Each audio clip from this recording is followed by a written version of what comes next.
Customer ने बोला हमारा वॉशिंग मशीन है, जैसे ही हम इसे चालू करते हैं तो ये चालू नहीं होता है और चालू की जगह आप देख रहे हैं कैसे ये आवाज़ आ रहा है। सो गाइस ये वॉशिंग मशीन में प्रॉब्लम आ रहा है कि ये चल नहीं रहा है, बस ये आवाज़ आ रहा है।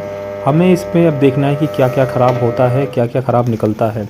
और आप देख रहे हैं लाइट भी हल्की हल्की ब्लिंक कर रही है जब ये लोड देता है, जब ये आवाज़ आता है तो लाइट भी आप देख रहे हैं हल्की हल्की ब्लिंक कर रही है। सो गाइस अब हम क्या करेंगे, प्लग को निकाल देंगे और उसको देखेंगे कि प्रॉब्लम जो है वो कहाँ से आ रहा है। सो गाइस सबसे पहले आप देख रहे हैं ये हमारा पल्सेटर है, इसको घुमा के देख लेना है कि ये फ्री है कि नहीं है। कभी कभार क्या होता है कि पल्सेटर हमारा जाम हो जाता है, गियर बक्सा हमारा जाम हो जाता है। आप देख रहे हैं गियर बक्सा बिल्कुल फ्री चल रहा है, इसका मतलब है कि इसको चलना चाहिए। हमें ऐसा होता है कभी कभार क्या होता है ये जाम होता है तब भी आवाज़ ऐसी आती है, तो हमने क्या है इसका बेल्ट उतार दिया है। बेल्ट उतारने के बाद हमने गियर बक्सा हमारा सही घूम रहा है और जो मोटर है उसको हम हाथ से घुमा के देख रहे हैं वो भी सही घूम रहा है। सो गाइस मोटर के अंदर से 3 वायर आता है, 3 वायर में से आप देख रहे हैं इसके अंदर से एक कॉमन वायर होता है।